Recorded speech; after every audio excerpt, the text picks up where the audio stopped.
Бүгдээрээ сайн уу? Энэ удаад Another гэх анимийнхаа төгсгөлийн 6 ангийг ярьж өгөх гэж байна. Хэрэг өмнөх бичлэгийг үзээгүй бол part 1-ийг description хэсэгт үлдээлээ. Сурагчдынхаа өмнө хутаг гарган ирсэн багш яг л солиотой хүн шиг авирлаж эхэлдэг. Тэгээд бүх хүүхдийн өмнө өөрийгөө эгүүтэн. Ангийн бүх сурагч руу түүний цус цацрах нь аимшигтай харагдана. Хүүхдүүд орилж, уйлж, зарим нь бөөлжиж, зарим нь ангиасаа гүн гарлаа. Койчи суудлаасаа босон амиа алдсан багшийнхаа хажууд очин зогсоход номын санч гүн ирэв. Мисаки Койчид хандан байхгүй хүнийг хоёр болгох нь хангалтгүй байсан бололтой гэж хэлдэг. Багш анги руу орж ирэн хүүхдүүдийн өмнө амиа орлохоос өмнө сургуулийн үүдэнд номын санчид хандан ядарч байна. Үлдсэнийг нь танд даатгалаа гэж хэлсэн байдаг. Үүнд санаан зовж байсан гээд тэр ярина. Тэгээд Койчи болон Мисаки нарт хандан уучлалтгүй. Багшийн гэрт цагдаа нар шалгалт хийхэд түүний ээж нь гэртээ хүнд алуулсан байдалтай байсныг олжээ. Ээж нь өвчнөөр маш удаан хэвтэрдсэн ч үхлийн шалтгаан нь хүнд алуулсан гэжээ. Тэгээд номын санч хүргэлжлүүлэн цаашид ч хүмүүс үхэх болно гэдгийг хэлв. Ангийнхан нэг сурагч дөрмөө үл тоон манай хоёртой ярихаар шийджээ. Тэд дээвэр дээр ярилцсан зогсно. Тэдэн дээр сөрөг аврах хэмжээ авахч сурагч ч гэсэн ирлээ. Тэгснээ Койчи Мисаки хоёрт бүгд та хоёрыг л буруутгах болно гэдэг. Тэгээд энэ бүхэнд өөрийгөө ч бас сайн ажиллаж чадаагүй гэж буруутгана. Койчи Мисаки хоёр номын санч дээр ирж уулзна. Номын санч тэдэнд 26 жилийн туршид ганцхан удаа л гай зовлон жилийн дунд үед гинэтхэн зогсож байсан тухай хэлв. Тэр нь 15 жилийн өмнө. Зөвхөн тэр жил л 8 дугаар сарын 9-нд бүх зүйл зогссон. Харин 8 дугаар сарын 8-нд нь 3-ын 3 дугаар ангийнхан зугаалгаар явсан. Тэр өдөр 2 сурагч өгсөн ч тэднийг хэн болохыг хизээч мэдэж чадаагүй. Сурагчид чинь талаар юу ч сандаггүй гин. Мисаки яаж үхэл зогссон юм гэж асуув. Номын санч харин үүнийг бацтай мэдэхгүй ч тэднийг зугаалгаар Юмияма ууланд байдаг хуучин хийд рүү очсныг мэднэ гэдэг. Гэвч дараагийн гай зовлон хэлсэн жил хүмүүс тэдний адил хийд рүү явсан ч үр дүнд хүрээгүй гин. Тиймээс хийдтэй хамааралгүй байж ч магадгүй гэж хэлв. Койчи өөрийгөө илүү сурагч буюу хүүхдэл гэж бодон хар даран сэрдэг. Өдөр нь харин ангийнхаа хүүхдийн дуудлагыг авснаар уулзахаар болно. Сөрөг арга хэмжээ авах охин Койчитэй гар барьснаа. Дахиад л яах аргагүй өмнө нь чамтай уулзаж байсан. Гар барьсан гэж хэлдэг. Тэгээд толгойдоо санахгүй байгаа хэдий ч миний гар би санаж байна гэж хэлв. Нэмээд 2 сурагч мөн нэгнийх нь хичэрлээ. Сурагчийн эгчин тэдэнд Кацуми Мацунага гэж байнгын үйлчлүүлэгчийн тухай ярив. Тэр үйлчлүүлэгч нь сурагч байхдаа тэдний сургуульд сурч байсан. Мөн 3 дугаар бүлэгт сурдаг байсан тухай хэлв. Тэгээд түүнээс зориглон нэг удаа асуухад тэр хүн би буруугүй. Би аварсан. Нэг зүйлийг үлдээсэн гэсэн ч юу гэдгийг санахгүй байгаа болтой гэв. Ямар ч тач 15 жилийн өмнө өөрийгөө гай зовлонг зогсоосон хүн гэдгийг хэлжээ. Тэд ингэж ярилцаад тэр хүнтэй уулзах хэрэгтэй гэдэг. Гэсэн ч түүнийг хаанаас олохоо мэдэхгүй. Харин нэг сурагч Койчигийн нагаз эгчигч мөн 15 жилийн өмнө тэр ангид сурч байсан тухай санууллаа. Үүний дараа Мисакигийн гэрт Койчи тэр хоёр уулзна. Мисаки түнд энэ хүүхэлдээ бол үнэндээ ээжийнх нь 12 жилийн өмнө төрүүлсэн ч төрөхдөө үхсэн байсан хүүхэд нь гэж хэлдэг. Түүний ээж амьдрах боломж олоогүй хүүхдээ дурсахын тулд хүүхэлдээ хийжээ. Мисаки Койчид дугаараа үлдээдэг. Койчи харин гэртээ ирээд нагаз эгчээсээ нөгөө эрэгтэй тухай асуугаад түүнээр дамжуулан уулзахаар болов. Маргааш болоход тэд ярьснараа Мацунагатай уулзахаар 2 машинд хуваагдсан сууж хотоос гарахаар боллоо. Учир нь тэр хүн одоогоор Юмиямад байхгүй. Өөр газар ажиллаж байгаа болж таарсан юм. Тэд бүгд Юмияма хотоос гарах хүртэл маш их түгшсэн харагдана. Харин хотыг өнгөрөн Санами хот руу нэвтрэхэд тэдний санаа саялныг амархан тэр. Учир нь ангийн хараал зөвхөн Юмияма хотод байхад л үйлчилдэг. Тэд харин хотоос гарсан учраас одоо хурдаа нэмэн тавхина. Замд Койчи сөрөг арга хэмжээ авахч охинтой ярилцлаа.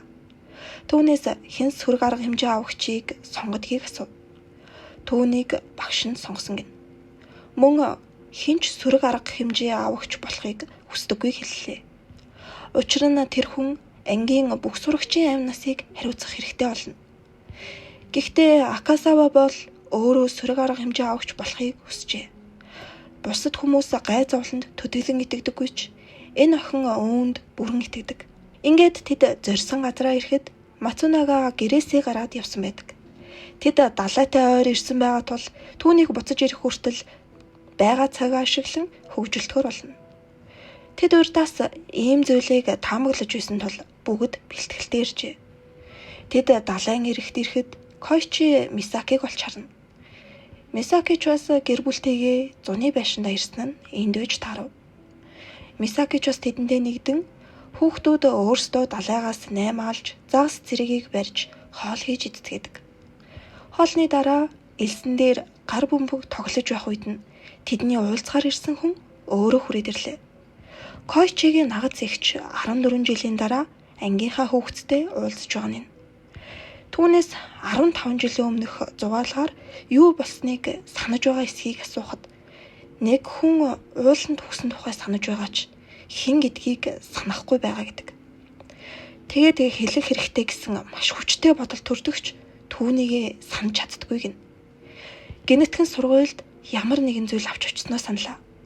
Түүнийг яг энэ дурсамжаа санах мөчөд хүчтэй салхитэгдэн тэдний гар бөмбөг далай руу шидэгдчихнэ. Сурагчдын нэг нь бөмбөгийг авахар далай руу орлоо. Гэтэл хаа нэгтээс хөдөлгүүрцтэйв маш хурцтай явж тааран сурагч амиа алдав. 25 жилийн турш өнөөдрийг хүртэл хүмүүс Ямияма хотоос гарвал үхэл дагдаггүй гэж боддог байлаа. Тиймээс бүгд маш их цочртхон тодорхой. Тэгсэн нөгөө Мацунага гэх залуу гинэтхэн би хамгаалсан. Би үлдээсэн. Ангид гэж сандраа хэллээ. Энэ үйл явдлаас хэд хоногийн дараа Койчи Мисаки хоёр номын санжтай уулзлаа. Номын санж сүүлийн үхэлтэй холбоотой мэдээлэл олжээ. Далайд үхдэг сурагчийн үхлийн шалтгаан нь хөдөлгүүрт завинд мөргүүлсэн нь биш байжээ. Тэр мөргүүлэхээс өмнө хэдийн хүчгсэн байж. Сурагч тухайн өдөр Ямияма дахь гэрээсээ гарч яваад шатаар гүйхдээ унан толгоогоо гэмтээжээ. Тэгээд тэр Ямиямад байхдаа л дотор гэмтэлтэй явж байсан болж таарна. Тиймээс үхлийн шалтгаан Ямияма дотор болсон. Толгоогоо хүчтэй гэмтээсэн байж эмнэлэгт ч очилгүй хотоос гарахаар явсан нь хараалын үйлчлэл байж магадгүй. Койчи дахин хардарна. Үгсэн бүх хүмүүс түүнийг буруутгаж байгаагаар зүтлэв. Маргааш нь Койчи Мисаки хоёр дээр хоёр эрэгтэй сурагч нэмэгдэн Нацунага гэх хүний хэлсэн ангидаа үлдээсэн гээд байгаа тэр зүйлийг хайхаар болно. 15 жилийн өмнөх 3 дугаар бүлгийнхэн хуучин барилгад хичээллэж байсан учраас тэд тийш явна. Орж болохгүй гэсэн хаалтыг хамгийн түрүүнд Мисаки даван орлоо. Тэд 3 дугаар бүлэг яг хаана хичээллэж байсныг сайн мэдэхгүй ч таамгаар нэг анги руу оров. Гэрлийг нь асаах гэж оролцсон хит хуучирсан, орхигдсон барилга учраас асахгүй нь ойлгомжтой. Тэд яг юу хийж байгаагаа мэдэхгүй ч бүгдийг үзэж шалгана. Мисаки агаар оруулахаар цонхыг нээх гэж оролдоод гэмтэх төглөө. Бас нэг нь хуучин шүүгээнд дарагдах шахна. Тэдний ангийн өөр хоёр эмэгтэй сурагч гэрлөөгээ харж яваа харагдана. Нэгэндээ хандан болгоомжтой хараарай гэж захина. Дараа уулзъя гээд салаа замаар алхав. Нөгөө талд Койчи нэг зүйл оллоо. Ирээдүйд энэ ангид утгагүй үзэгдлээс болж шаналж байгаа доод ангийнхандаа гэж үжжээ. Тэр үлдээсэн зүйл нь касет байж. Ингээд тэр дөрөв дуу бичлэгийн өрөөнд орон касет тоглуулагч хайж оллоо. Бичлэг эхлэв. Миний нэр Мацунага Кацуми. 1983 оны 3 дугаар ангийн 3 дугаар бүлгийн сурагч. Үүнийг бичиж дууссаныхаа дараа энэ хурцгийг ангийн хаа нэгтээ нуух бодолтой байна. Хэрвээ энэ хурцгийг сонсож байгаа бол та нар ирээдүйн 3 дугаар бүлгийн сурагчид байх. Энэ таамаг хэр таарсан бол та нар ч гэсэн энэ жил бидний айж байсантай адилхан байгаа байх. Энэ утгагүй үзэгдлээс болж бид Тэр чи хав. Энэ хурцгийг үлдээсэн хоёр шалтгаан бий. Эхнийх нь миний өөрийн нүглийн намжлах. Хэн нэгэнд өөрийн хийсэн зүйлээ хэлмээр байсан. Сонсохыг хүссэн. Хоёр дахь нь доод ангийнхан болох та нарт зөвлөгөө өгөх. Ангитай холилдсон илүү нэгэн болон түүнээс болох гай зовлон. Ангийн зугаалга болсон. 8 дугаар сарын 8-наас 3 өдөр 2 шөнө. Манай ангийн багш Кога зугаалгаар явахдаа энтхийн хий дээр орё гэсэн. Йомияма гэдэг хуучин хийд. Тэнд бүгдээрээ залбирвал хараал арилна гэж хэлсэн. Оролцсон сурагчид нь намайг боруулад 22. Бид түүнд хагасал итгэсэн боловч багштай хамт хийдийг үзэхээр уул руу явсан. Үнэхээр хуучирсан хийд байсан. Яг л дэлхийн ертөнцөөс хаягдчихсан юм шиг. Энэ хотын нэртэй хийд байж огт арчилж хинч ажилуулдаггүй юм шиг байсан. Тэгэд бид цэвэрлэхээр шийдсэн. Тэр үед бид ингээд магадгүй хараал арилах нь гэж бодож байсан. Залбирсны дараа багш итгэлтэйгээр одоо бүх зүйл зүгээрээ гэсэн. Гэхдээ тийм байгаагүй. Тийм амархан зүйл байгаагүй. Хийдээс буцах замд гинтгэн сайхан цагаагартай байсан тэнгэр үйлшиж бороо орж эхэлсэн. Бас хүчтэй цахилгаан захиж байсан. Бид уулнаас буухаар яарсан. Эхний хохирогч нь Хамакучи гэдэг хүүхэд байсан. Тэнэгдүү нөхөр байсан. Тэр л ганцаараа шүхэр авч ирсэн байсан. Тэр яг миний өмнө алхаж байсан. Тэр аянганд зохиулж нас орсон. Тэгээд бид бүгд сандарсан. Түүнийг орхин аль болох уулнаас хурдан буухыг оролдсон. Гэхдээ бид ингэж ууланд хаашаач хамаагүй гүйлдэж эхэлсний дараа Хошикава гэдэг охин хавцлаас халтарч унан нас орсон. Бид дөнгөж уулнаас буусны дараа тэр зүйл болсон. Тэр гэдэг нь өөрөөр би гээд цааш нь сонсох гэтэл хаалганы урд хэнийгэн ирсэн сонсогдно. Тэд сандран нуугдаж жижүүрт баригдсангүй. Гэсэн ч хуурцгийг барьж байсан сурагч сандрахтаа хальсыг нь орооцолд болчихно. Салаа замаар явсан хоёр охины нэг нь гэр бүлээрээ машинтай явж байгаа тосолд орсон бол нөгөө охины ах нь экскаваторт даруулан нас орно. Шинэ анги эхлэхэд ангийн зугаалгын өдөр болсон байдаг. Тэд ангиараа 6 даруулна. Зугаалгаар явж байгаа гэхэд тэдний нүүрэнд ямар ч мишэл тодорсонгүй. Зугаалга 3 өдөр. 2 дахь өдөр нь тэд хийд явахаар болдог. Манай дөрөв хуурцгийн хальсыг зассан бололтой үргэлжлүүлэн сонсно. Бичлэг эхлэв. Нацугана ойд хэнийгэнтэй маргалдаж түүнийг хүчтэй түлхэхэд нөгөө сурагч толгоогоо зохин унснаар нас оржээ. Сурагчийн нэрийг хэлсэн байх шиг боловч тэр нь сонсогдсонгүй. Нацугана айсанда хамгийн түрүүнд зугаалгын байр руугаа гүйжээ. Тэр цагдаа нарт үхсэн сурагчийн талаар хэлээгүй гэдгийг бичлэгт хэлнэ. Тэгээд өглөөнөө буцаж очиод харах гэтэл үхсэн сурагч уулан мөргүй алга болчихсон гэнэ. Мөн түүнийг ангийнхнаасаа асуудал хинч түүнийг санахгүй байсан гэв. Тэгээд бүр ангийн зугаалгаар 19 хүн ирсэн гэж ярьцгаажээ. Тэгээд Нацугана ойлгожээ. Тэр ангидаа байсан илүү сурагчийг өөрөө ч мэдлгүй олчихсон байж. Гэхдээ тэр түүнийг алсандаа гэмшсэн учраас нотлох зүйл үлдээсэн гэнэ. Тэр болсон явдлаасаа хойш 2-7 хоногийн турш бүгдийг сансаар байсан. Ингээд хэд хэдий хүүхдэл байсан ч ангийнхаа хүүхдийг алж чадахгүй гэсэн асуулттай тулгар. Үүний дараа оройн хоолны үеэр сөрөг арга хэмжээ авах охин босож Мисаки анханасаа Койчиг шилжин ирэхэд үүргээ сайн гүйцэтгэж түүнтэй ярих эсвэсэн. Тиймээс уучлалтгүй гэж хэлдэг. Харин Койчи болон хурцгийг хамт сонссон хүүхдүүд уурлаж нэг нь бүр ингэж байхаар илүү сурагчийг гээд босоод ирнэ. Гэтэл үгээ хэлж дуусаагүй байтал нь астамтай сурагчийн амьсгал боогдож эхэлдэг. Түүнд хэрэгтэй амьсгалуулагч нь дуусчихсан байхан дэр. Дөрвөн тусламж дуудах гэтэл өчигдрөөс хойш энд сүлжээ сагтаад байгаа болж таарна. Номын санж сурагчийг аваад эмнэлэг явахаар боллоо. Тэр орой Койчи гэрээсээ авч ирсэн зургуудаа Мисакид үзүүлв. Тэр нь 26 жилийн өмнөх 3 дугаар ангийн 3 дугаар бүлгийн зураг. Мисаки Йомиямаг тэд зургаас тамаглан харна. Мөн Койчигийн ээж болон түүний эгчийнхэн зургийг харна. Харин үүний дараа Мисаки өөрийн нууцыг дэлгэв. Мисаки анх Койчид эмнэлэгт таарах үед морог руу явж исэн. Тэр нь нас барсан ихэр дээрээ очих гээд явж ижээ. Койчид үнний эхлэхийг хүсээгүй тул үеэл гэж хэлсэн байж. Түүний ихэр 4-р сард нас барсан бөгөөд энэ жилийн анхны үхэл. Харин түүний дараа Койчи ангиж хэлж ирсэн. Бүх хүүхэд анхны үхэл түүнийг ирсний дараа буюу 5-р сард болсон гэж бодож байгаа. Тиймээс бүгдийг мэдэж үйсэн Мисаки Койчиг үхтэл биш гэдэгт баттай итгэлтэй байжээ. Түүнээс гадна бас нэг шалтгаан нь түүний хүүхэлдэйн нүдгэн. Өмнө нь тэр Койчид энэ нүдээ харагдахгүй зүйлсийг хардаг нүд гэж хэлсэн удаатай. Үнэхээр түүний хүүхэлдэйн нүд нь үхэл болон үхэлтэй ойр зүйлсийн өнгийг хардаг гэдгийг дахин хэлв. Тэр Койчиг хараад чамаас тэр өнгө харагдахгүй байна гэж хэлдэг. Койчи түүнээс тэгвэл яг одоо энэ зугаалахаар манай ангийн илүү сурагч ирсэн байгаа юу гэхэд тэр ирсэн гэж хариулв. Койчи түүнээс чанга зуран хэн юм гэж асуув. Тэр бол Мисаки яг хэлэх гэтэл тэдний өрөөний хаалгыг хүн тогшив.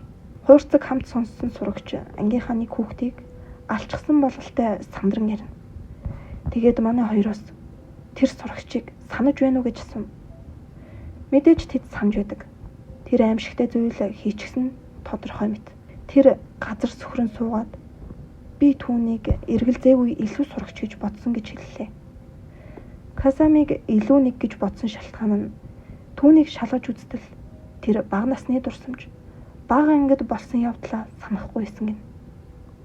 Тэр гурав бууж үнэхээр түүнийг үгсэн эсхийг нь шалгахаар болно. Тэднийг гарах гэж байхад ангийн нэг сурагч шархацсан байдалтайгаар мөлхөн Койчигоос зурлаа. Тэр яагаад ч юм хотголуулчихсан. Мөн энтхийн галтгоо шатаж мөн тоогооч чүгсэн байдаг. Харин Касамиг үнэхээр үгсэн эсхийг шалгахаар очсон нөгөө сурагч Касами байхгүй болсон байгааг хэлв. Тэр ямар ч тач амьд толгоогоо боогоод ууртаа явж байсан тухай нэг сурагч бас хэлв.